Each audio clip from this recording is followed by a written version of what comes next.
sympathy through the show. The show is all about you, not Jeff, but you and your stories. Because everybody has a story with Jeff Seltzer. Everybody has a story with Jeff Seltzer.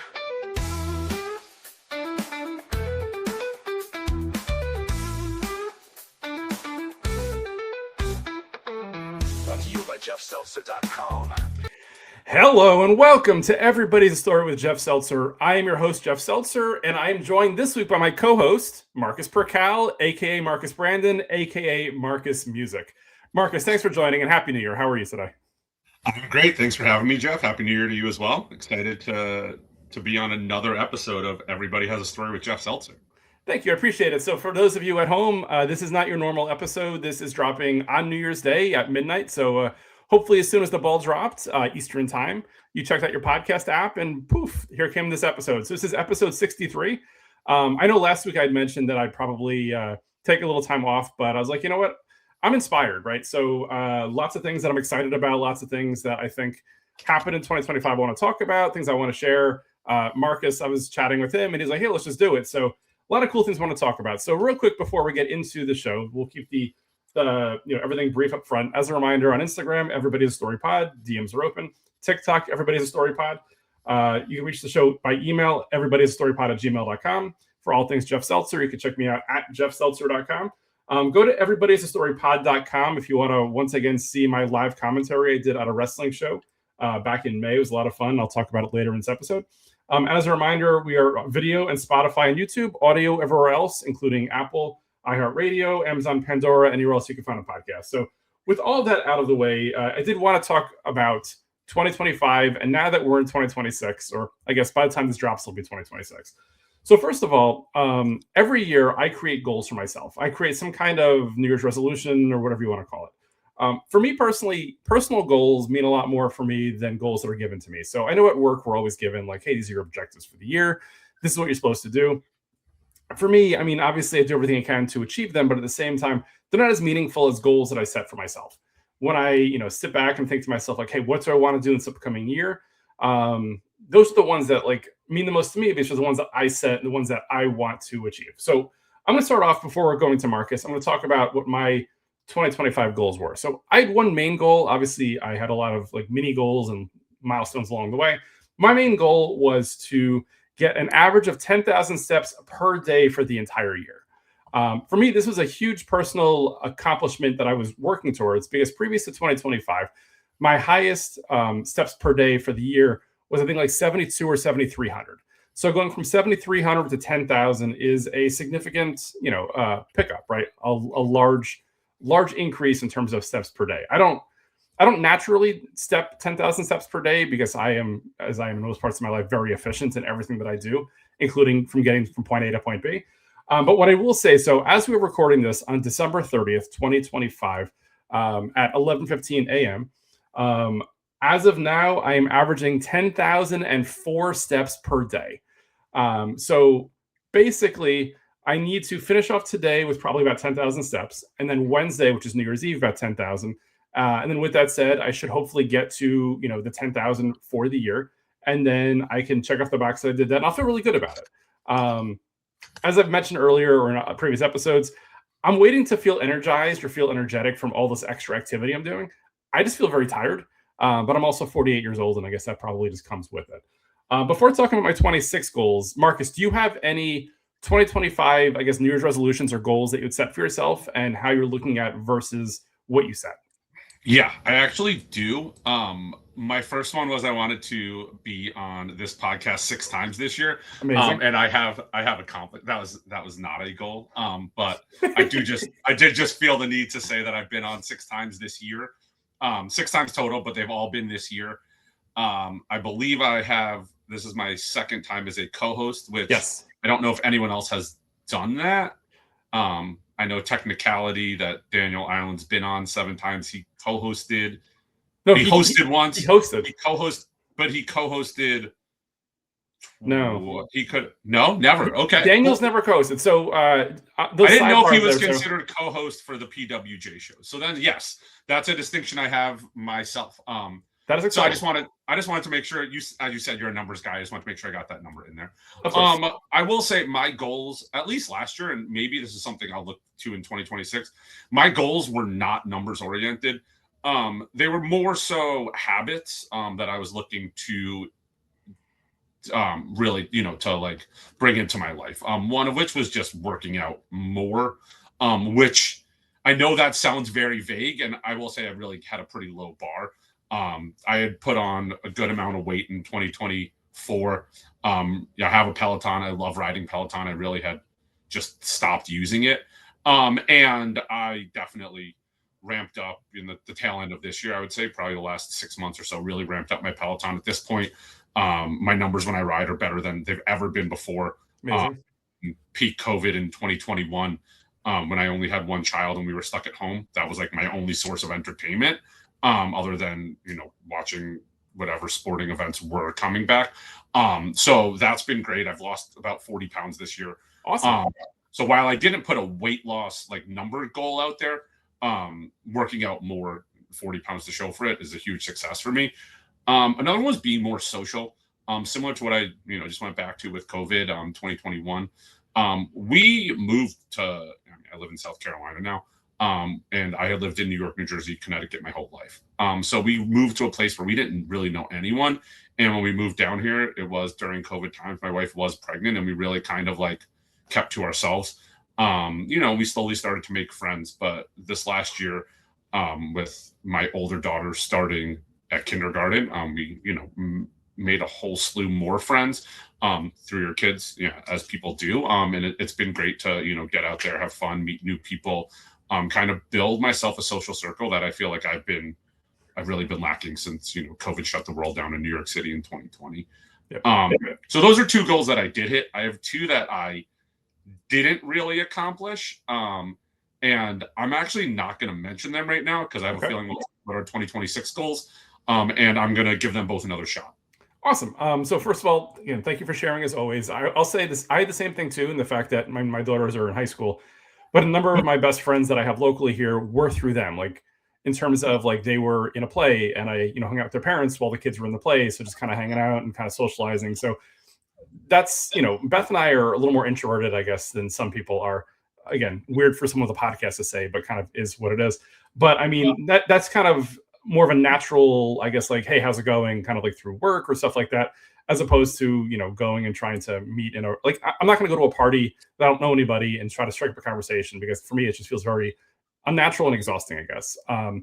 As for the, as you said, your 2025 and 2026 goals, I appreciate that, you may not necessarily have hit the ones that you set for 25 or some of them, but, any kind of progress towards it is helpful, right? Like sometimes, I mean, I don't know about you, I often have moved the goalposts to myself, right? Like I set 10,000 steps as the goal for 2025. And there were points during the year where I was like significantly higher. During the summer, I was able to walk more. When I would go to like Disney or Universal, I'd have like huge step days. So then I would have days where like, if I didn't get 11,000 steps, I'd start beating myself up. And I'm like, come on, Jeff, that's not the goal here. The goal here is 10,000. 10,000 is already a ridiculous goal versus previous.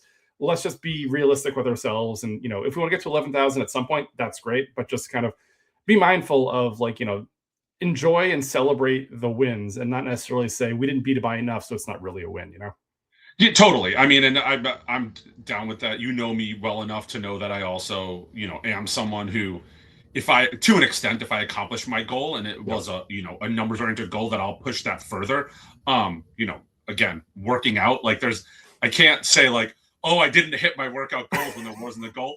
But when I say, what these other 2 are, like, one, it was a problem I was looking to fix, and to be frank, like the problem has gotten worse. So there was maybe a little progress, but we backpedaled on it. And these are also not like they're goals that are also the kind of things that I enjoy. So like for me to say like, oh, I failed at it this year, I'll give it another go next year. Like, isn't me saying I failed. It's like, oh, this is something I'll enjoy doing. Like, let me, like work harder on that. And then the other one, we like, I did well at it for about 2 months. But it's something I think it's more of a mental health thing. And I wouldn't say I failed at it. And even if I had completed this, in 2025, I feel like it's being super vague. So what we did was my wife and I started, there's a podcast I listen to, Insight with Chris Van Vliet. Yes. It's a wrestling podcast where he just interviews, wrestlers and also like comedians, and it's mostly wrestling. But and he ends every single episode with asking his guests what are 3 things that they're grateful for.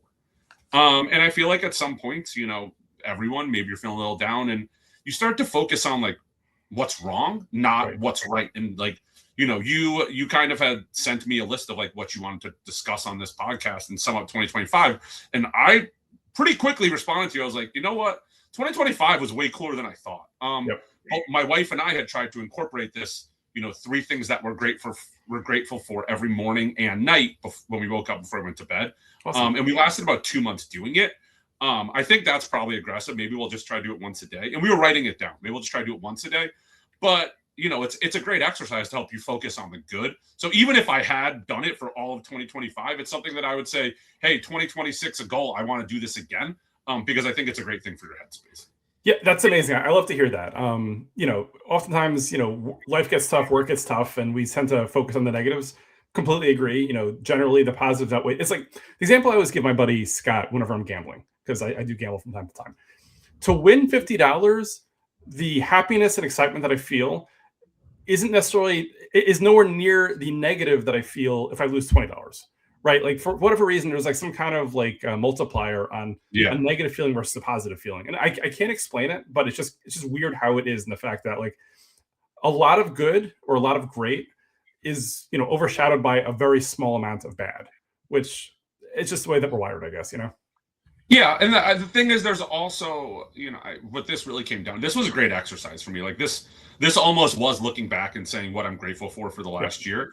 And there's things that, not necessarily that it's the multiplier, but just things that like in the moment were great, and then either they kind of get pushed back in your brain, or to be honest, as I started looking at stuff, I was like, I thought that was last year, and no, that happened this year. Right. So, just kind of a good retrospect. I spent a lot of time like looking through photos on my phone, finite of like going back to, January 1, just kind of trying to jog my memory on things. It was a good exercise, if I'm being honest, definitely healthy. Awesome. Very cool. So maybe we'll end this episode with 26 goals, as that'll be kind of, what we're trying to go towards. Let's talk through some 25 memories before we get there. So let's start off with some favorite personal moments. I have a few, but I'd love to hear your, when you look back at 2025 and you think back in terms of like what you enjoyed the most, or what made you happiest, right?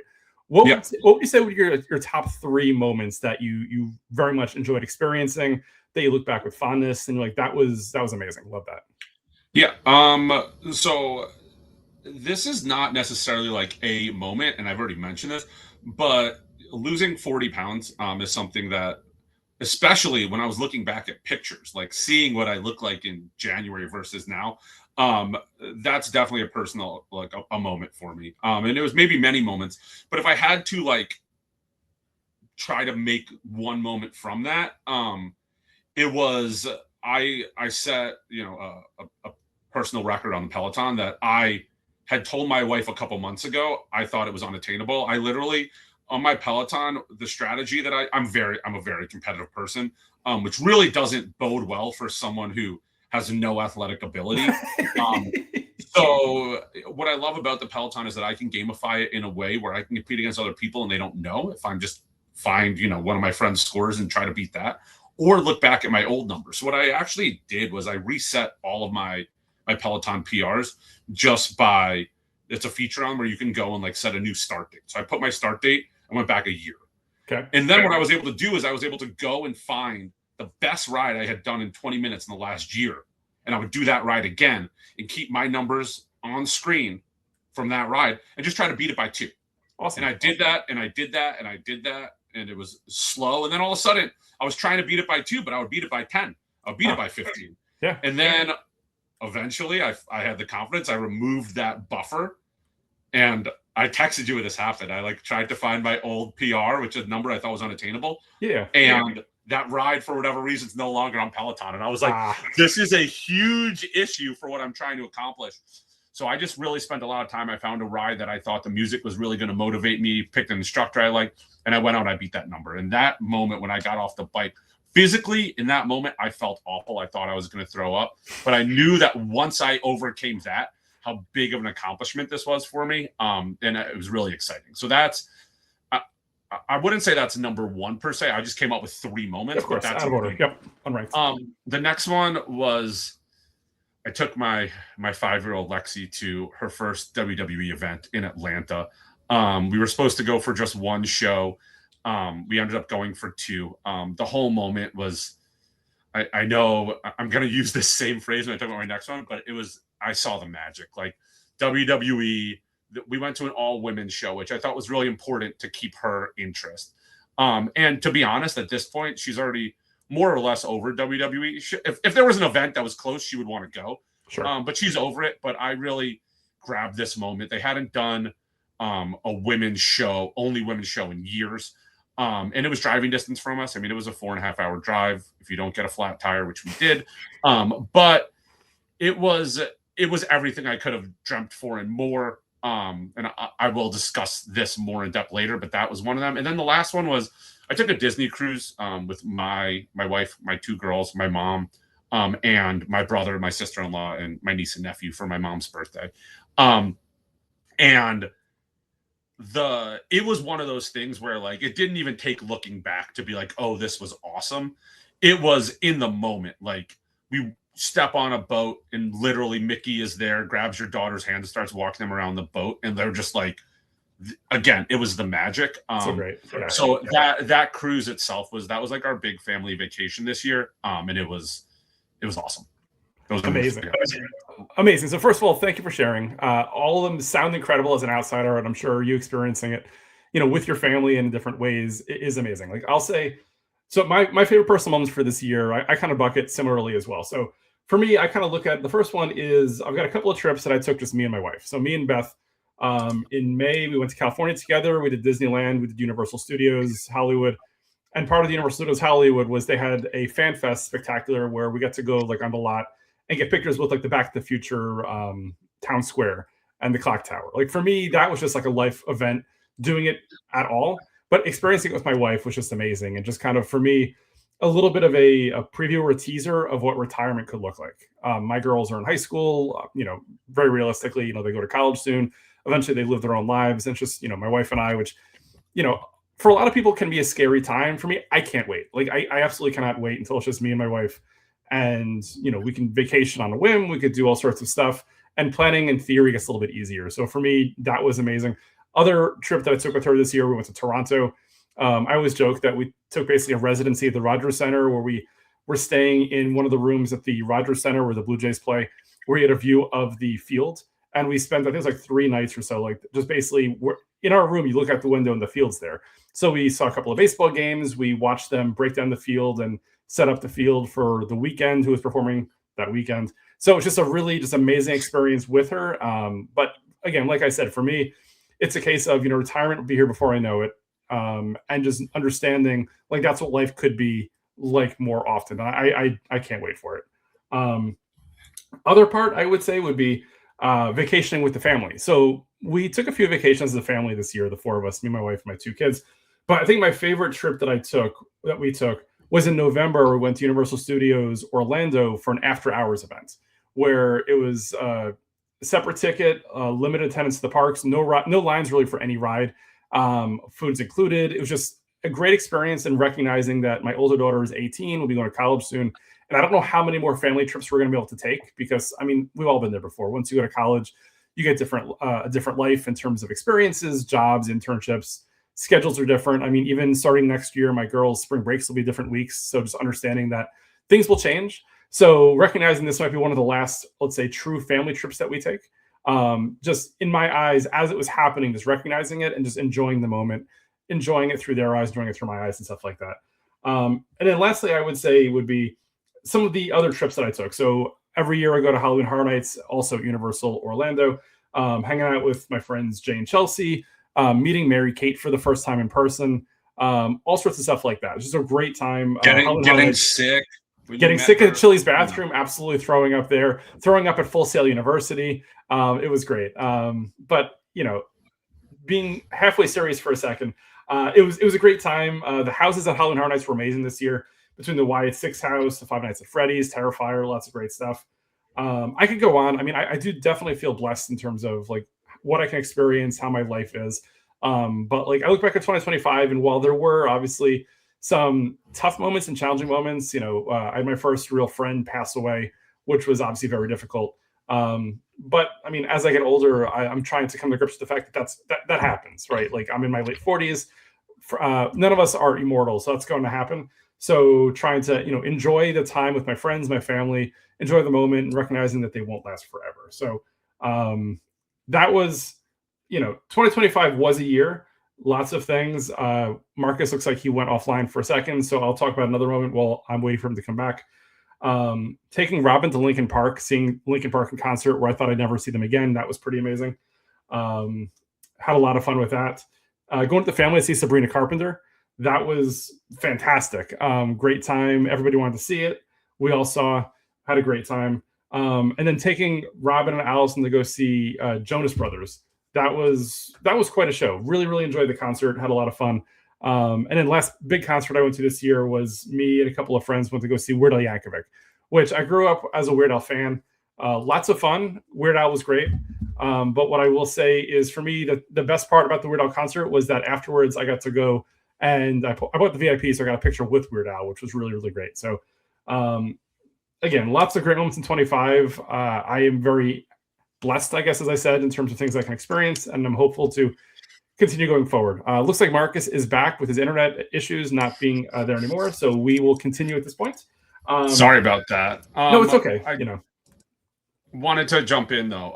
Of course, talking about the Rogers Center. That is like I've stayed at that hotel for a college bowl game. And it's just like it's a really tough experience to describe. Like you would think it's like, oh, if outside your window they're setting up something or they're changing, but it is something incredible. So that I definitely was able to. I mean, when you were there, we were texting. Yes. I felt like I was like a part of that with you, but yeah, I mean, also similar, like some similar things in terms of the travel with the family, and that's obviously I think that's going to be a theme that people will hear beat into them throughout this whole episode, if I had to guess. Definitely. What I will say before we drop off the Rogers Center piece, I will say that it's changed the way that I watch any kind of Rogers Center events. So anytime that I see the Rogers Center on TV, I'm always trying to find like the room or the area where my rooms were. So over the last few weeks, Taylor Swift dropped a docuseries on Disney Plus, which is really good. It basically documents her entire Eras tour. And they show some footage from when she played the Rogers Center, which my wife and my older daughter were at the show. So the entire time I'm watching and trying to obviously manipulate and kind of see like if I were in the room, what would that experience be like? And I was talking to Beth about it as well. Some events like baseball, you can clearly watch from the room.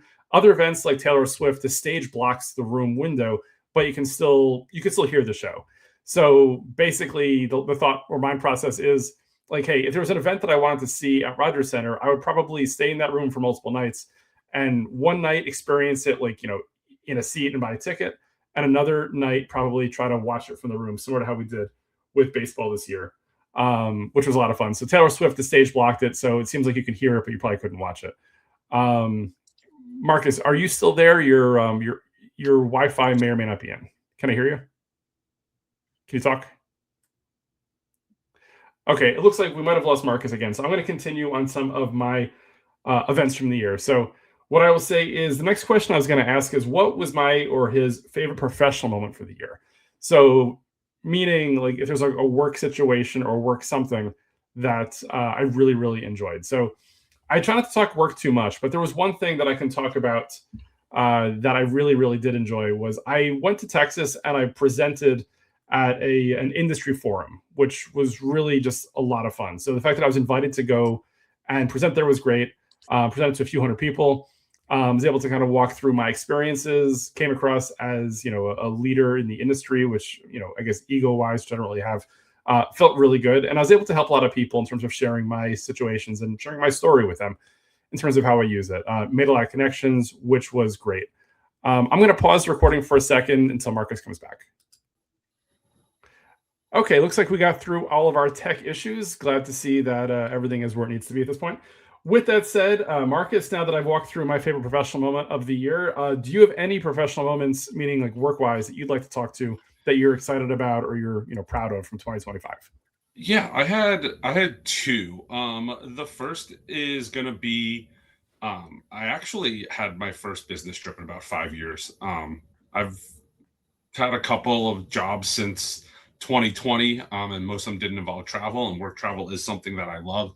And I had an awesome business trip where it was really just like to get to meet my coworkers in person for the first time.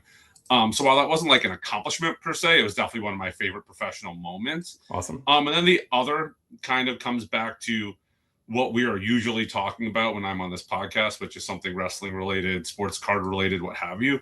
In terms of my sports card sales this year, I had my best year I've had, including selling three of my top five highest sports card sales all came in 2025. So that was something that I'm really proud of, and that's something I really hope to continue on into 2026. Very cool. Real quick on the sports cards, I'll say for myself, like obviously through the help of you about a year and a half, 2 years ago, I got back into sports cards and got into grading and all sorts of stuff like that.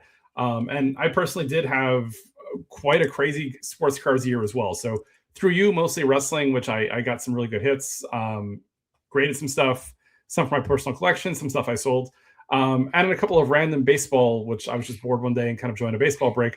Ended up hitting, was it a Roki Sasaki? I think he's a rookie pitcher out west, I think for the Dodgers, whatever it was. I ended up, got the card, was able to sell it for like a decent amount of money, let's say. Definitely things that 30 years ago wasn't really capable of doing because eBay wasn't a thing, or not really ish, but like it's incredible to me how technology has helped with stuff. But like the whole breaking mentality and how whatnot works is just insane. So really excited about that. Hopefully cards continue to go the way they've been going, and it doesn't become like oversaturated like in the 80s and 90s where you had 73 different companies and eventually people just kind of stop caring. So I guess we'll see what happens. I know with wrestling cards specifically, WWE, each box seems to get tougher and tougher to get. It gets more and more expensive. So curious if it can sustain, and if Topps eventually adjusts and either makes more supply or how that'll look. So I guess time will tell, right? Yeah, definitely. I think, without just going down a complete rabbit hole and changing the topic of this whole podcast, I think we will definitely see some right sizing. We won't be at a point, like you just mentioned, where you have, 50 different companies making wrestling cards or 50 different companies making sports, any league like that. The contracts kind of at this point have made it so there will be one card provider. But I do think that Topps is going to hit a tipping point in 2026 where they need to change their distribution. And I really hope that they do personally, because like I said, if I want to continue this, my side hustle into 2026, I need something to change there, because it's certainly a lucrative, job if you're doing it full time. If you own a card shop, there's a ton of money to be made. But if you're a small fish like me, it's at a point where they're making it pretty hard to accomplish. Yep. And from a Topps perspective, I'm getting an echo. Is that better? Okay, cool. From a Topps perspective, it's all high margin. Like I don't obviously know what their input costs are in terms of licensing with Major League Baseball or players or autographs, but based on what they're selling boxes and cases and packs for nowadays, like I have to believe that somebody's making money somewhere just based on the price point. So we'll see how that was the whole change, was that Topps was seeing that resellers were making the high margin. They would sell a box to a retailer, and they would have their MSRP, their manufacturer suggested retail price. Yes. Yeah. And then they would go and sell it for way more than that. And Topps was like, well, if that's happening, we'd rather be the one selling it for way more, so we make that markup instead of someone else. And that's how we kind of get to where we are right now. Yeah, I remember growing up, and we'll get off cards in a second or whatever, but I believe packs of cards when I was growing up in the 80s and 90s actually had the price point on the pack. Like I feel like I remember looking back, it said 50 cents or $1 or whatever it was on the pack. I'm guessing because of various federal pricing rules and regulations, they probably can't or don't want to do that, because as I find out at work all the time, manufacturers cannot set price, the final price, whatever. So there's probably rules or reasons why they can't or won't do that. Right. So that's the issue, is they can have a suggested price, Right. but it doesn't need to be followed, and that's what's happening. Of course, cool. Yeah. Okay, so next topic that I wanted to ask about for 2025. So favorite wrestling moments. So this could be either moments you saw on TV that you're like, wow, that was great, I loved seeing it, or shows you went to, or just things that you experienced. So I do have a few, but I'll let Marcus, you can go first if you want to talk through some of your favorite wrestling moments from 2025. Yeah, this was really tough to narrow down. I have it down to 5, and that was really hard to do because, as you said, like we had different ways we could look at this, whether it was, something you experienced, something that you watched, whether it was in person on TV. But I got it down to 5. So I'm gonna say my number, and these are not in any order per se, but my number 1 is a clear-cut favorite here, and that was that Evolution weekend with my daughter. Of course. There was just everything about that weekend. From we left our house, like I said, we got a flat tire, and my daughter lost it for a minute. Like there was really nothing taking her off of that high. Like this is a 4-year-old sitting in a car for an hour and a half waiting for someone to come change a flat. And she was not okay for about 1 minute. And that was because she thought she was going to miss her first meet and greet that she was so excited about that I had been hyping up. So the time we got to Atlanta, we walked in, we made it to our meet and greet. And then she was had behaved so well, I added in more. We were supposed to go to one show. She had burned off no energy during the day because we spent the whole day in the car. And I was like, hey, you want to go to this other show? And she said yes. And I mean, it started with, we got to our seats for that. I bought seats in our hotel room, literally, which was attached to the arena. And we everything, she was having fun. So first we do our first meet and greet. We were supposed to meet Nikki Bella.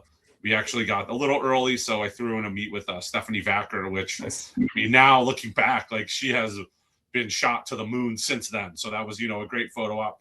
And it was just great to see, that was my daughter's first meet and greet. She went up with me. She was a little timid, and then seeing how she just kind of let loose after that, the next we go the Nikki Bella line, we get to the front, and she just walks up and just gives this wrestler a huge hug, and you could just tell that this wrestler was feeling it. And then after that, we started doing more meet and greets, and she was like, Daddy, do you have to be in this picture? Can I just take it by myself? Depending on who the wrestler was, I let her or not. If it was someone I didn't have a picture with, sure, you put kibosh on that. But so just all that, and then we go to our event the first night, and it was Serenade's main event. It was Bill Goldberg's retirement, but they announce who's going to be on the card ahead of time in a wrestling match, but there's what's called dark matches, which are not televised. They're really just get the crowd in a good spot. And we sat down, and without knowing, the first song that hit was Chelsea Green's, who is my daughter's favorite wrestler by a long shot. Right. And just the look on her face, the smile, and it just stayed there all night. And then Randy Orton came out, who my daughter to that point had no real interest in, and she is belting out his song at the top of her lungs. And this just continued all weekend. The second day was the women's show that we went down there for, Evolution, and we had great seats. We were second row, ringside, and she was just having the time of her life. And then Chelsea Green, of course, came out for her match, and there's a lot of people in an arena. Wrestlers probably can't see that many people, but within 2 rows, we're pretty visible. And there are no other 4-year-olds standing on their chair screaming how you're her favorite or whatever else. And Chelsea Green, this wrestler, she gave my daughter 30 seconds of her time that we have discussed for hours. She came to the rail, took a selfie with her. She took my camera, started taking selfies. And then for me, the high point was after later on in the night, Stephanie McMahon, who is WWE's former CEO, she had done something in the ring, left the ring, and so I saw her walking towards this little lounge that I knew we had access to because I had gone to that bar earlier, and that was the bathroom we had been using. And we kind of followed her, and I was just like, "Hey, Stephanie, would you mind taking a picture with my daughter?" Turned around, biggest smile on her face, saw Lexi in her Chelsea Green shirt, skirt, everything. And was of course, and just held her in this moment, this picture, 2 genuine smiles. And then when Stephanie said to my daughter, are you having fun? And Lexi was wearing earmuffs, so I didn't realize how loud she was. She just screams in her face, "This is the best night of my life." it was everything. So that hands down was, number one. Of course. Everything else I had wasn't close to that, but I did have a couple others. In terms of like my experiences for the year, meeting CM Punk at WWE World in Las Vegas was pretty high on the list. First off, he's someone I've wanted to meet. I've never got a picture with him, and I have pictures with hundreds of wrestlers, so that was great. But the other thing that made it special was that the group of guys I went to WrestleMania with, we did that photo op together. We all had the matching jerseys that Daniel and I, wore to when we were on your podcast. So it's a really cool, not just for me that I got to meet CM Punk, but I did it with this group of guys that like now I have this memory myth that I did the whole trip with. So that's a big one. John Cena's retirement match. I did go to that. That was about 2.5 weeks ago. That the whole spectacle of it was amazing. If you're not a wrestling person, like the only thing that I could compare it to, and this sounds so outlandish, is like when Kobe had announced he was retiring. He was the only player who like did that, announced at the beginning of the season, and basically everywhere he went, teams like honored him and were giving him stuff. That's kind of how the John Cena retirement tour has been, which is what they've called this year. But just being there, this is a guy who, through my peak wrestling, like my peak interest in wrestling, he was the guy. And he's still the guy. He's been the guy. And to be in the arena and watch him, have his last match, and just the appreciation and the respect that I felt, let alone everyone, was great. And that I would say would probably be a moment that would still be one of my top 5, even if I wasn't there. Right. My my fourth, I would say, was the match at Evolution between Rhea Ripley and Io Sky.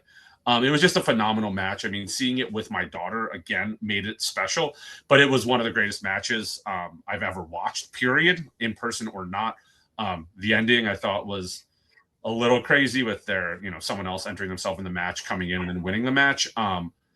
That if I wasn't there, maybe would have taken away a little from it, but being there and my daughter seeing like a big championship change hands, was big. And then my favorite thing that I did not see live was John Cena's heel turn. I thought it was genius. I thought it was something that no one expected, but everybody had wanted for years. And then they did it at a point where no one wanted it, which evoked even more passion from wrestling fans, even if negative. That's what you want. Yep. So those are my top 5. And some of them were in person, some of them were not, some of them are personal, some of them are not. But that's where I will land for 2025 in Marcus Perkal's wrestling world. Awesome. So thank you for sharing. What I'll say is, for me, my wrestling moments for 2025 weren't necessarily like match specific. I think for you, similar to like taking your daughter to Evolution, they're probably more kind of like experience specific, let's say. So okay. I would say like my top one would probably be, or I'm not going to rank them, but I guess the first one I'll talk through is about a week and a half ago, I took both my daughters to the AEW Ring of Honor Collision tapings at the Hammerstein Ballroom in New York City. Similar to my mindset with my vacation back in November with the family, I recognized that from a wrestling perspective, there was a point in life where my kids would go to a bunch of shows with me. Then they got older, they kind of outgrew it. This one was one where like I had gotten a ticket for myself, and I said to them, because I saw on Ticketmaster the tickets next to me were still open, hey, do you ladies want to go? And they were both like, yes. So for me, I was like, this is pretty great, because I mean, I'd love to experience one more wrestling show with them, and recognizing the entire time that this will realistically probably be one of, if not the last wrestling show that me and the 2 girls go to. So for me, that was always top of mind for me as the experience went. So we sat really close. We sat first row in one of the corners. Show was fun. Before the show, we had some meet and greets with some wrestlers. I got pictures with some of the wrestlers, but I very quickly recognized that like they didn't want to be in pictures with wrestlers. Like they were there to kind of experience it, and not necessarily like me in terms of getting the pictures with wrestlers, because they don't really care who these people are. So like for me, that was kind of like a sign that like, hey, they're here to maybe experience it with me one last time, maybe watch me experience it, but they didn't necessarily need to have the picture with Brian Keith or the picture with the Outrunners or else like that. So I get it. But also, part of me was excited they wanted to go. Part of me was also, a little, I don't know how to describe it, or whatever, just knowing that this is probably the last, if not the last show they come through with me. So that was a big piece for me.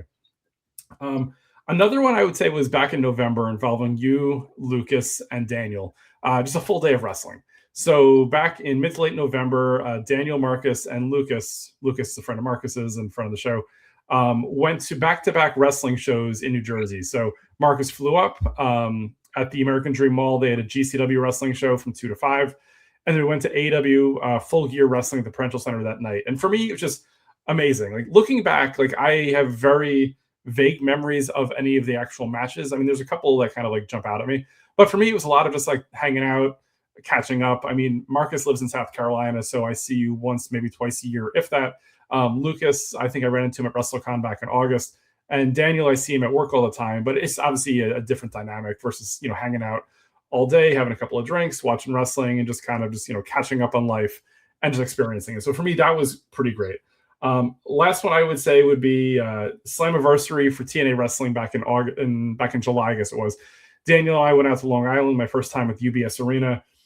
We sat first row, really enjoyed the pay-per-view, had a lot of fun. And just a full day of just hanging. I mean, Long Island's a real pain in the butt to get to, but just, you know, the drive out there, the drive back, staying over, just the overall event was just a lot of fun just to be there. So that was really cool. Next question, maybe I'll go first in this one, and then I'll let you follow up. I feel like you made me feel a little guilty there that you included me in your moments. And I no, it's no. I hope you don't. Well, no, but I'm joking. But yeah. that was an awesome weekend.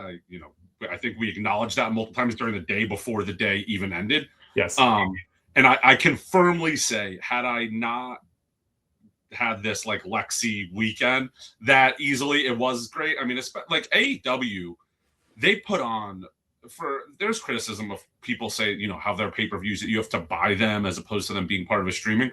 But like you get your money's worth. Their pay-per-views are like 6 or 7 hours. So which is crazy to your point. I feel the same way. Like I couldn't tell you a whole lot that went on, even though we watched a ton of wrestling. I can tell you one match because you and I were on opposite sides in terms of our rooting, so we care more about that match as well. But yeah, that's the whole thing is like the wrestling fandom, the passion that we have for it. It's not just that; it's the community. It's you meeting friends. Like you said, Lucas is a friend of mine. Like Lucas is one of my best friends. But if it wasn't for wrestling, we would have never met. Right. If it wasn't for wrestling, you and I would have never met. Right. So it's not just what you see on TV when you're going to these events. It's the experience. And I think that's, you know, why when you said top favorite wrestling moments, I was like, this is so hard because is it the experience or is it, you know, what I'm watching on TV? And that's why I kind of felt like I needed to go a little bit of both. And also the John Cena Hill turn was, of course, not as fun as the full day of wrestling, but was pretty legendary. And I think how it was executed was pretty incredible. Yeah, and I'd say just before we move on to the next topic too, like for me, my wrestling fandom kind of comes and goes over the years. So I've been watching wrestling since 1986. Have I watched consistently every single year? Not necessarily. I mean, throughout life, things happen. Wrestling is cyclical for me anyway. You know, things in life happen. You have kids, this happens, whatever. But for me, at least, you know, I guess in my, let's say in midlife at this point, the fact that I have like a group of friends that like I can go to a wrestling show with and have fun, like even if the wrestling isn't any good or we don't really enjoy the show, just like hanging out with my buddies is just a lot of fun. So really, really enjoy that. Definitely agree there. Cool. Gonna go with favorite celebrity meets. So originally it was like favorite like convention meets, but not all meets with celebrities or wrestlers tends to happen at a convention. So I want to go through a couple myself first, and then I'll let Marcus go through a few of his. So back in August, SummerSlam was in New Jersey, and Daniel and I didn't go to SummerSlam, but went to all the GCW wrestling shows that were a few miles away from where SummerSlam was. One of those shows was GCW Bloodsport, which is kind of like almost like a mixed martial arts, like freestyle, whatever. Like it is still, let's say, predetermined, but it's made to look a lot more like real fighting. One of the wrestlers on that show was Natty Neidhart, who is a WWE wrestler. She's been around for years at this point. She's the daughter of the late Jim the Anvil Neidhart. And she's one of my favorite female wrestlers on the scene today. Like she just has it. Everything I've heard is that she's an amazing human being. And she's just like really, really just great to kind of like to interact with. So I was really excited when I found out that she was going to be on that show. After the show, Daniel and I were leaving. We parked in different places because this was the last show we went to before we called it a weekend. And as I was leaving, he texted me and he goes, "Hey, there's a WWE truck or like bus or van parked by a certain exit. He's like, if you ever wanted to meet any of these wrestlers, you should probably go over there and just hang out. I'm like, okay. So he took off, and I decided to take it upon myself, and I hung out by that door. Over the course of about a half hour, basically every WWE superstar that went to watch the show, like backstage, I didn't realize were there, would walk out that door. So like for the first time, I met Natty Neidhart. I met her husband, Tyson Kidd, TJ Wilson. I met Chris Sabin and Alex Shelley for the first time, which for me, after all these years, this is the first time I got pics with them. I got Pete Dunne. Before the show, I got William Regal. So like for me, like it was like one after another. It was amazing. What I'll say to kind of connect this show to my other favorite celebrity meet was after the show, I had seen online a picture of Natty Neidhart after she had won in the ring, and me and Daniel are in the background looking very excited, like just super happy to be there and such like that. So I reached out to the photographer and I bought a copy of the picture. And then in November, Natty did another, Natty did an actual autograph signing as her book came out. So I went to the signing and I brought the picture, brought 2 copies of it actually, and got it autographed, 1 copy to me and 1 to Daniel. Natty was amazing. I interacted with her for a few minutes. I got a picture with her, got the autographed book, got the 2 pictures. And so like, again, these 2, I guess, interactions are both revolved around Natty Neidhart, but she was just amazing in both of those. So anything, if you're a wrestling fan out there, you hear anything about Natty, or if you were curious about her, definitely buy her book, definitely follow her stuff. She seems like a fantastic human being and just a great person overall. Last one that I wanted to mention also are actually podcast related. So having this podcast, obviously it's a fun hobby of mine, but it's given me some... As the co-host, I don't get this. Was this meet? Are you jumping to the next topic? No, this would be another wrestling meet that I had. Oh, I'm sorry. I should not have ruined your podcast. No, it's okay. Continue, Jeff. No, these are podcast memories and moments that will last forever. So thank you, Marcus. Got it. Okay. So what I was going to say was, so having this podcast has been fantastic in the fact that it's fun. It's gotten me out of my shell. I've met a lot of people. Again, I met Mary Kate for the first time in person, things like that. But it's also gotten me experiences that I never thought I would get. So one of them was, over the past year, I did sponsor PWJ Wrestling twice, which got me to be able to record a podcast live on site and meet a lot of wrestlers that I probably wouldn't have otherwise. So been able to talk to and meet and get pictures with like Charles Mason, Zeta Steele, Deanna Parazzo, Steve Macklin, people who are on TV every week that, I don't know that this podcast gave me any credibility, but I was able to kind of like have a more of a real conversation with them. If you go to IMDb, and I was telling Marcus about this earlier, if you go to Zeta Steele, who's up and coming Ring of Honor wrestler, or Deanna Parazzo, AW wrestler, go to their IMDb page. Like this podcast shows up, which just blows my mind. The fact that I was able to very easily add them as guests and show up there, or whatever. So if you're looking through it, you see all their GCW stuff, WWE stuff, any movies or TV shows they did, and this podcast, which was pretty great. And then also, I was going to say when I did live commentary in May, was pretty great as well. Sponsoring it through this podcast, was able to meet with some people at the wrestling show. There were some snafus, but at the end of the day, I was able to do live commentary with Cheyenne Ortiz, who does a lot of indie wrestling, and just call a match. Was really, really neat. Got pictures with all 3 wrestlers that were in my match. So I got a non-kayfabe picture with the 3 competitors of the match that I called commentary on. Got some really great interactions with them beforehand, saying like, hey, I'm going to announce your match. What do you want me to talk about? Like, what highlights are those? So it was Janai Kai against Diamond Varaga against the Notorious Mimi. So like Janai Kai learning about like, how like she boxes and she trains boxing in real life and stuff like that. And talking about how she's traveled to Japan and things like that. So just having like real conversations with these wrestlers that like the average, let's say, fan would not be able to have. So again, like, I know we're not talking podcast moments yet, but like the podcast definitely helped me get those opportunities and moments and pictures, which at the end of the day, I mean, was a lot of fun. And Marcus, I know you and I both collect pictures with wrestlers. So the fact that I have a picture with the 3 wrestlers, all in one shot where, one might be a bad guy, whatever else like that. Like they just, it's cool, whatever. We'll take the picture and pose for it. Like for me, it's one of my favorite shots of the year. Marcus, I know you've got a lot of really cool celebrity meets or wrestling meets from the year. Do you want to talk through a few? Yeah.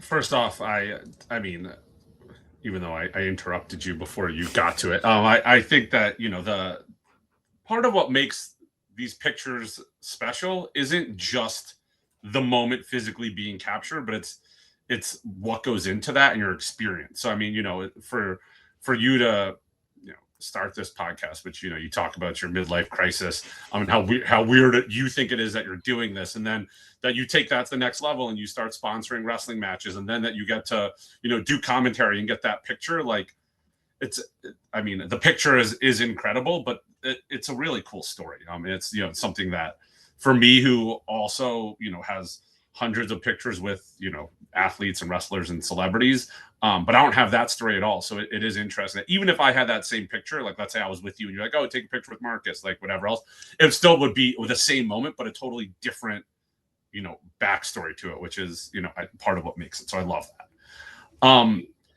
In terms of mine, so my list is I think I was able to get this down to like 6 or 7. Again, these are in no order. But one like just crazy moment that happened this year. Logan Paul, who's a YouTube personality turned WWE wrestler. He is known for like not really doing appearances. And I think I discussed this on the episode with Daniel, but myself, Lucas, who we discussed earlier, and our buddy Mike, we were in an Uber heading to WrestleMania, and it was like the perfect comedy of errors of we put the wrong pickup location right before as we're walking downstairs. We were like, oh, we should do a bathroom break. I was like, oh, let me go. Yeah, I left my drink upstairs. Let me go grab that. It's Vegas. I need to be consuming more alcohol, of course.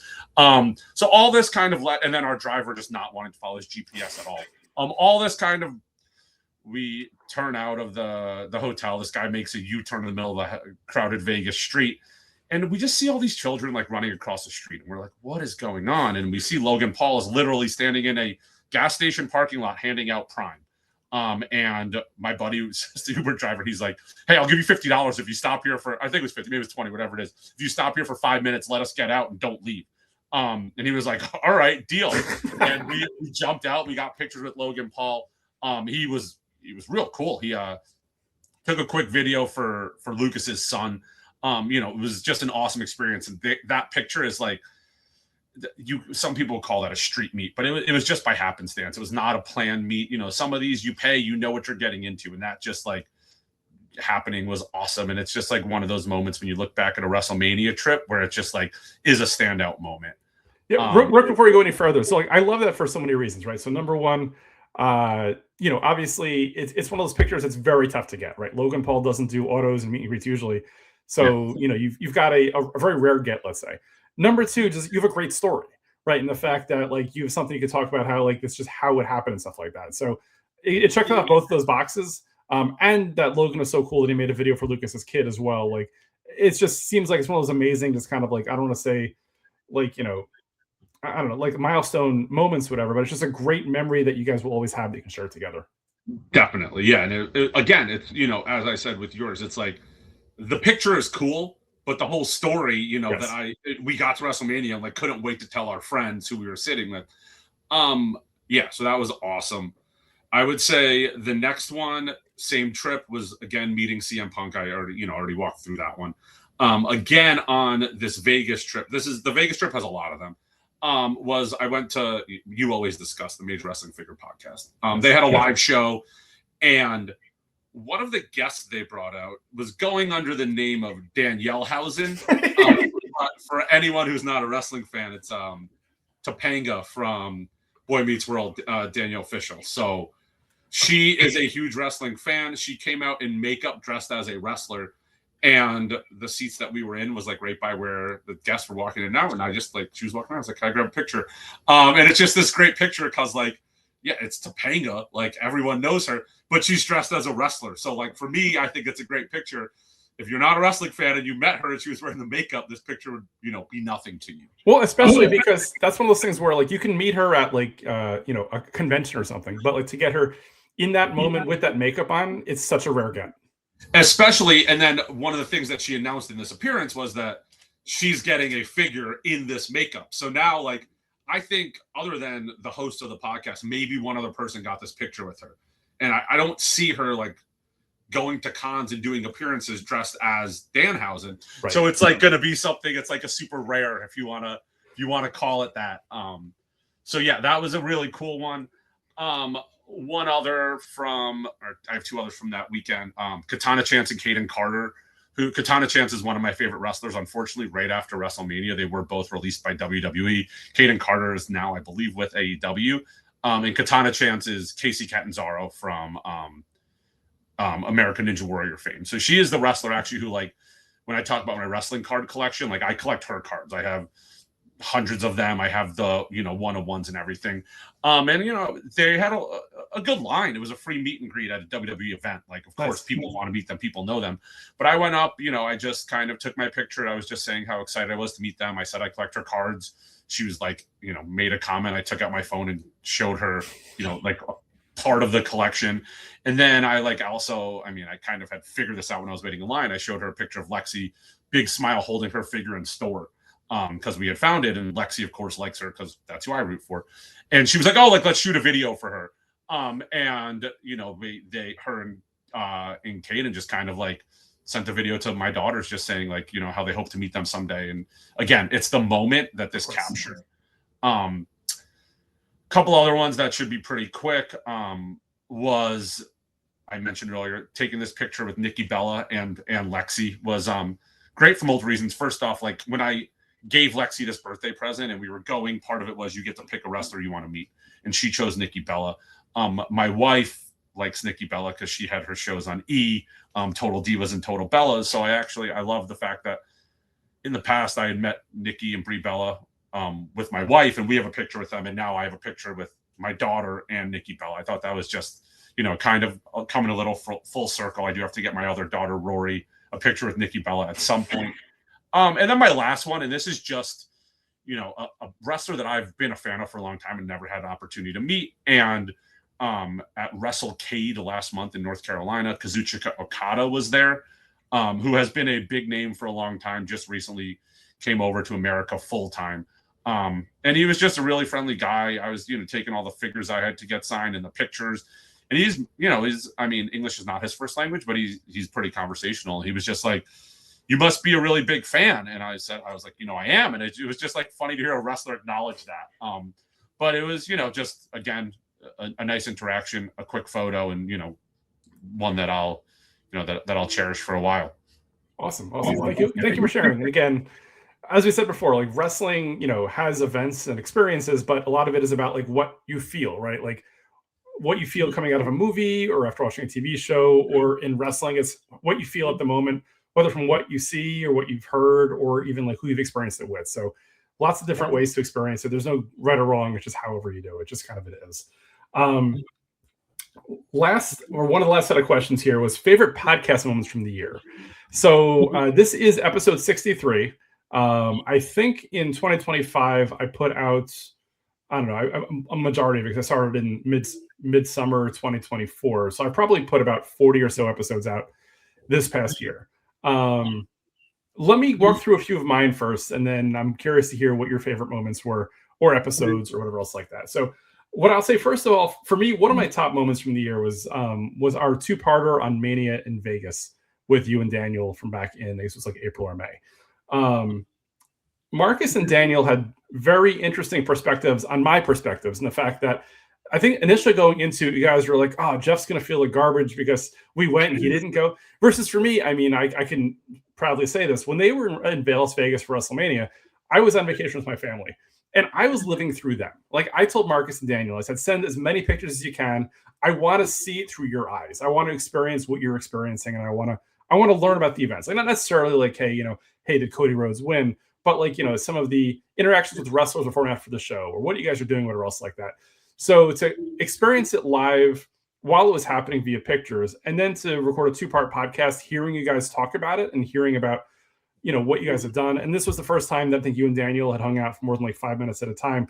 Like it was, for me, it just felt good. Like it was the podcast and just like wrestling as a whole, bringing people together, which I just love that whole concept, which I really enjoyed. Additionally, what I'll say is the end of part one was one of my favorite podcast moments ever, where I was making a joke, and I've teased the clip multiple times on Instagram without showing the beginning of the clip for reasons. But basically in the clip, I started talking about like, hey, shout out to Daniel's wife, Paula, and shout out to Marcus's wife, Carrie, and shout out to Marcus's mom, Jerry. I'm not going to shout at my mom because I'm sure she's not watching this show. And as soon as I said that, the three of us just started dying laughing hysterically. So I've got a great 45-second clip of just the three of us laughing and me fighting for my life to get the close for the show out. Which for me, like, I've watched that clip dozens of times, and I'm almost crying laughing every time that I rewatch it. So that was just a moment for me that I just lives on with me. You know what I mean? I will jump in. I will say, Yeah. that was my number one pod moment was the closing of episode 41. That's on my list. I refer to it as the laughing fit. I might have been a little intoxicated, which probably made it even better. Sure. But that hands down was my number one moment from the podcast. Yeah, I was stone cold sober, and I was still laughing hysterically because for me, it's just the moment. There's some personal things going on, whatever else like that, and his name dropping, and also something I didn't mention too was I think it was that episode. It might have been the cards episode when we were waiting for Marcus to join. It was me and Daniel, and Daniel's wife Paula like walked in the room behind, and I just right away go, and welcome to the podcast. Here's our guest for the week, Paula Ireland, and she just storms right out of the room, which is a very funny moment that I was trying to see how I can include Daniel's wife as much as possible. So I just love that. The other two parts I would say are ones that I alluded to earlier. Number one was when I did live commentary, I guess, at a show in May with Cheyenne Ortiz, which again, the video and the audio of that match are at everybodyhasastorypod.com if anybody wants to watch that or listen to it. A lot of fun. For me, it was like, I don't know that I was amazing. I was fine, I guess, perfectly adequate. I did my research going into it, talking to all the wrestlers, but it was like a bucket list item to do live commentary at a show. And the fact that I have the clip and I have the audio, for me, it was great. Not necessarily a podcast moment, although I did play some clips of it on the podcast, but it's something the podcast got me. And then the other piece I would say would be the PWJ shows that I did where I recorded live on site at the shows. The audio is fine, not the greatest, but when you're in a live situation like that where the Wi-Fi is not great and there's fireworks going off and people are screaming and yelling and wrestlers walking by high-fiving and cursing at each other, I think I did the most that I could with it. But I mean, I got a list of guests that I never would have gotten otherwise. So really love that. And last thing I would say would be my episode with Mary Kate Anthony, which I think was back in like May or June. Story being that like I had been to probably easily 75 or 100 shows that she was at over the years.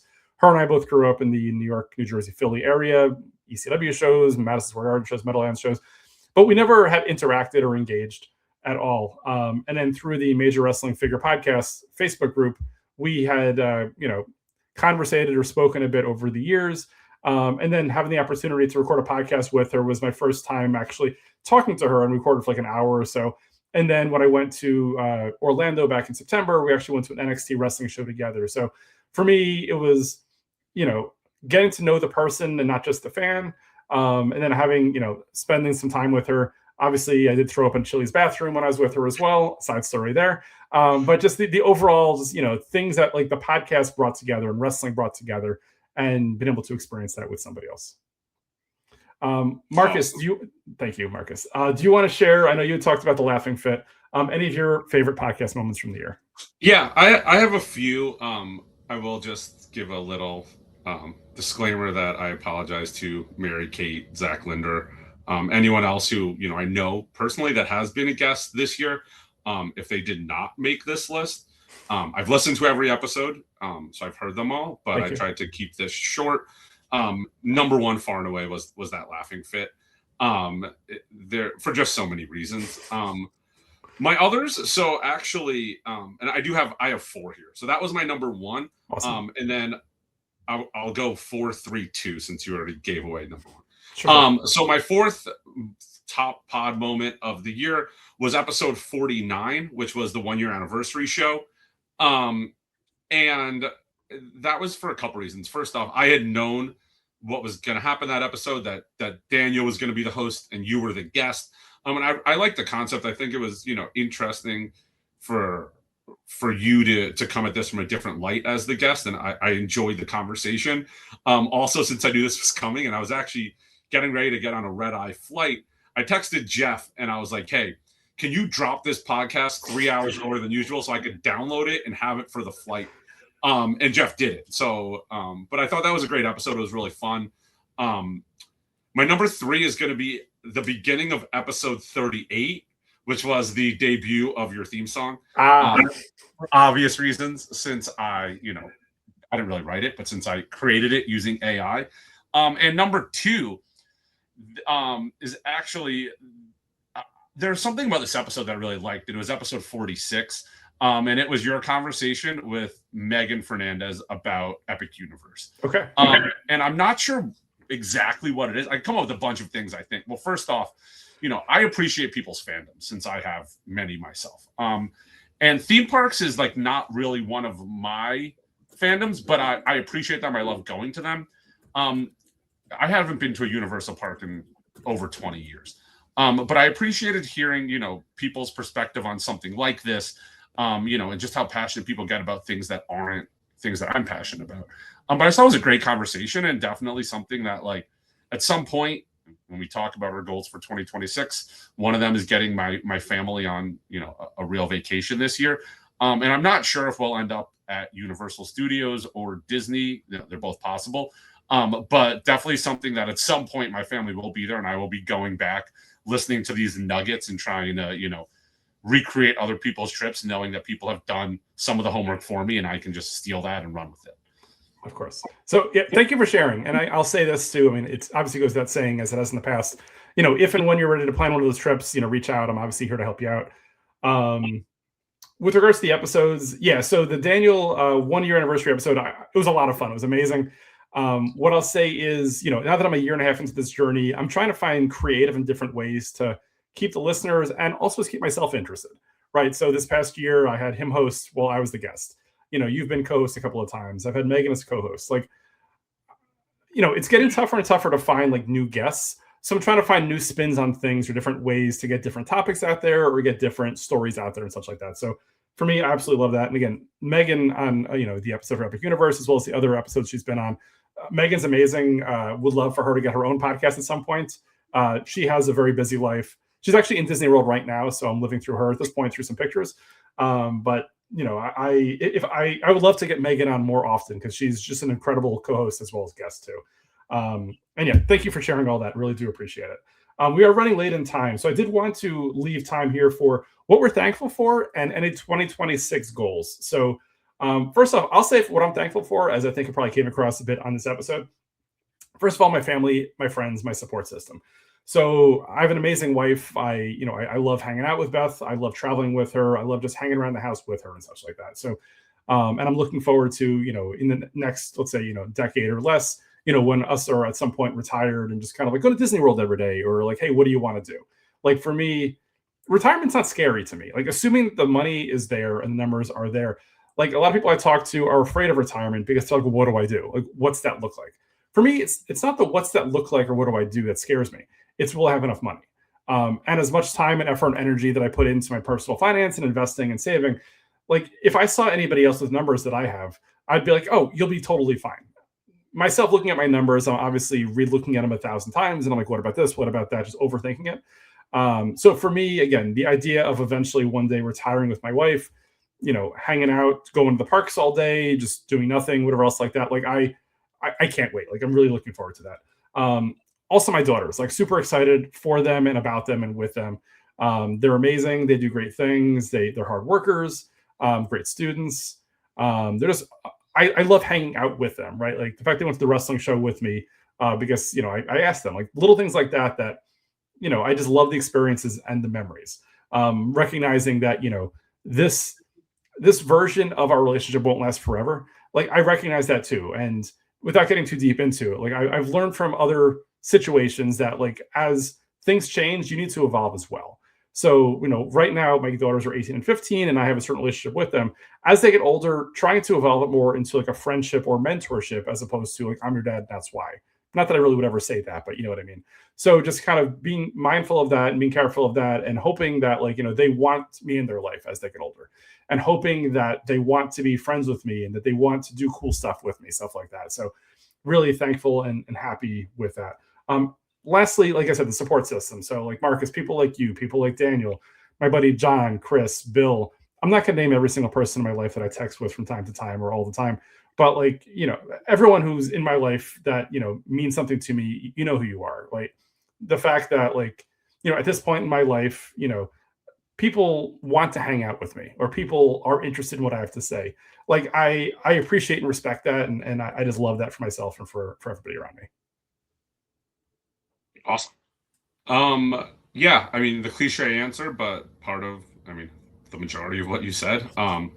Thankful for my friends and my family. The community around me that I've built, and the community around me that's come, to me, that I've known forever and that I've met recently. I mean, in terms of my family, I think it's been pretty clear throughout this episode how I've been talking about. I've only really been talking about Lexi.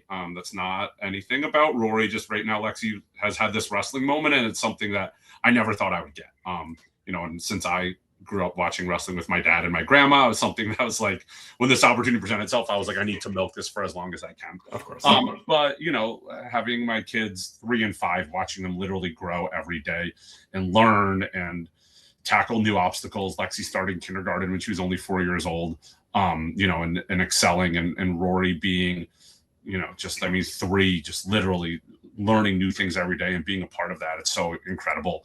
Obviously, Carrie, my wife, we've known each other for, we were saying, about 10 years. We had this conversation last night when I was looking at what I did on New Year's 10 years ago, and we were like having those awkward texts like we had been dating for a month. And, we made a huge change. We up and moved down to South Carolina 4 years ago just because we wanted something a little bit different in our lives. And it's been pretty incredible. The support system around here, the community that we've built and that's welcomed us, is all things that I am, super grateful for. I mean, my in-laws moved down here. My mom moved down here.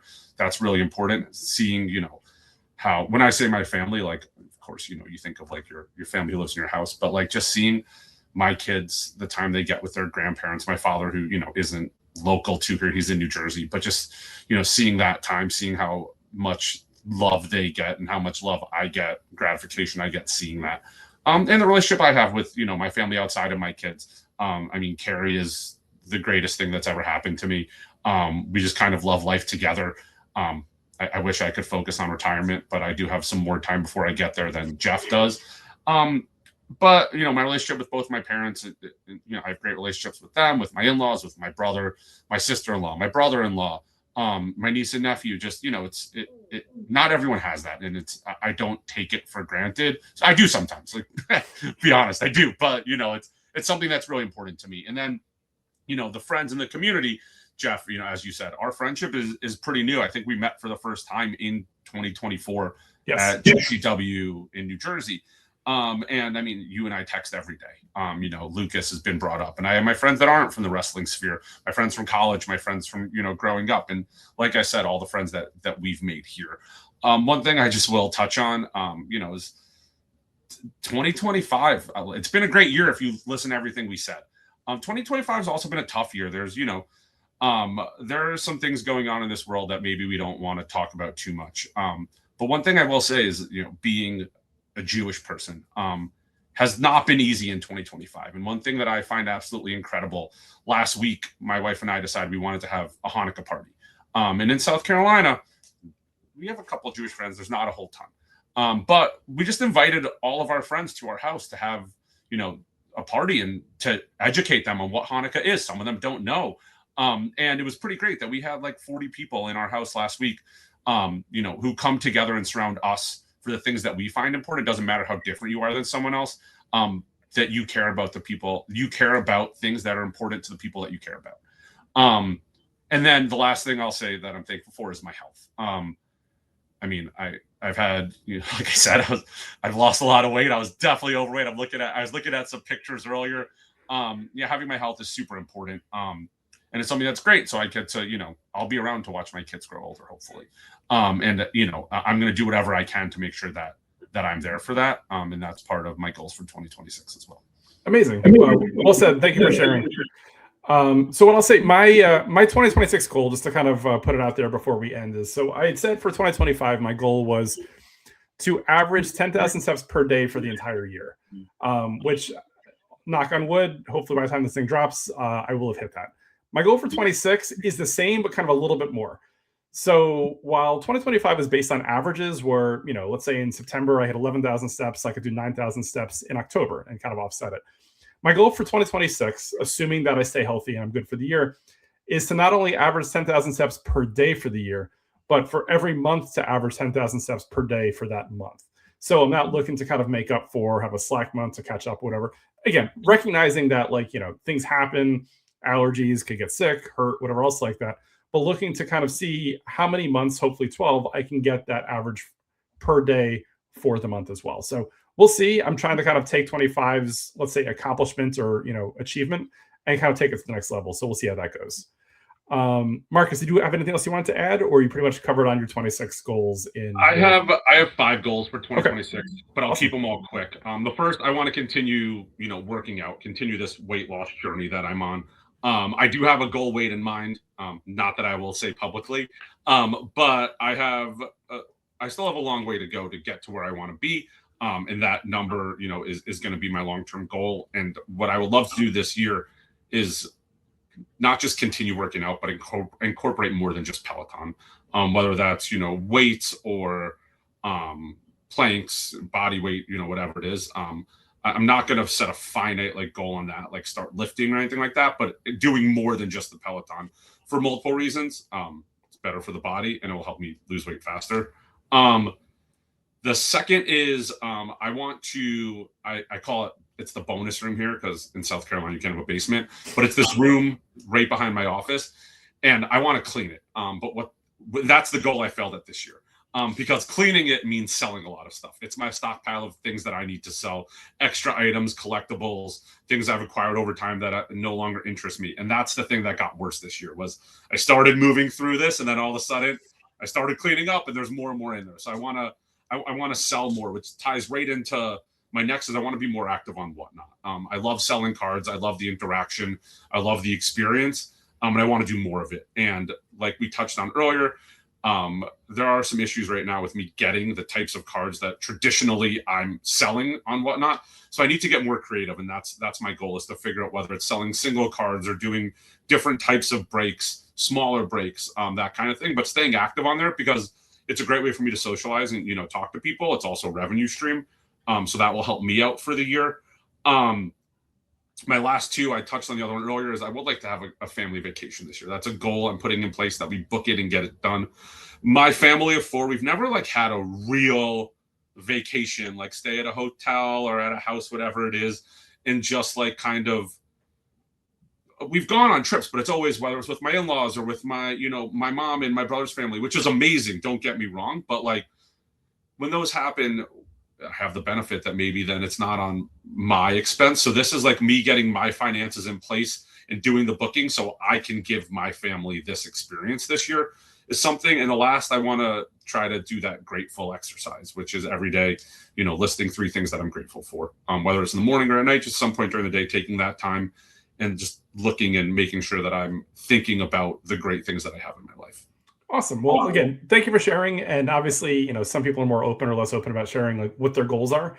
So again, really appreciate your transparency and what you're putting out there. Right. Last thing I would add too is if anything I can help you out with, as whether it be vacation planning or even personal financial planning, just let me know. I'd love to just kind of chat with you in terms of share with you some of my systems and see if maybe you can integrate some of them into what you do. You can also buy a lot of cards for me to help me afford my vacation. Yeah, if anybody wants any top Sapphire Chrome cards, I might. You need top Sapphire. I'm your guy. I might know a guy. Yes. As the co-host, I'll just go right to the close here. Go for it. If you're looking to buy boxes of top Sapphire cards, please reach out to me. You can find me on Instagram at Marcus B Breaks, on Whatnot at Marcus Brandon, on X at Marcus B Breaks, and on eBay at Marcus Brandon Breaks. At some point, I'll get those all to be the same. But for right now, that's what we're rolling with. Very cool. And before I go to the close here, too, wanted to wish everybody a happy new year, right? So right now, as this episode drops, it is 2026. Thankful for the audience that I've created. Thankful for all the support that I've had throughout the last year and a half of episodes. Just thankful for all the guests, too, the people who are willing to share their stories and maybe go out there when, it's not comfortable, right? It's talking publicly and there's a risk possibly involved in saying things that off the cuff you might not mean at the moment, but later on could get you into trouble. So really appreciate everyone getting out there. Really excited for some of the future guests that I have. While last week I said I'd be off for a few weeks, I think this time I'm serious. I think this time I do mean it, that I'll probably be off for a few weeks. I do have some guests scheduled for late January, early February. Follow the Instagram to get a head up of when we're going to be back. So Instagram is Everybody Has a Story Pod. TikTok is also at Everybody Has a Story Pod. YouTube at Everybody Has a Story Pod. Email the show directly at everybodyhasasstorypod@gmail.com for all things Jeff Seltzer. You can always check me out at jeffseltzer.com. We are on all podcast platforms, Spotify and YouTube video, audio everywhere else, including Apple, iHeartRadio, Amazon, Pandora, and anywhere you can find a podcast. And one last reminder, if you go to everybodyhasastorypod.com, you'll see the match between Notorious Mimi, Diamond Varaga, and Janai Kai with me doing live commentary. Obviously, it's 6 months later, so it's not really live, but I did it live in the moment. It was a lot of fun. For me, it was a bucket list. So take a look, listen, let me know your thoughts. With that said, I hope everybody has an amazing new year. If you have any thoughts or comments, definitely shoot me a note. Would love to hear about it, share it, or keep it to myself, however you want to do it. With that said, we'll be back soon. So be good to each other and try to have fun and smile.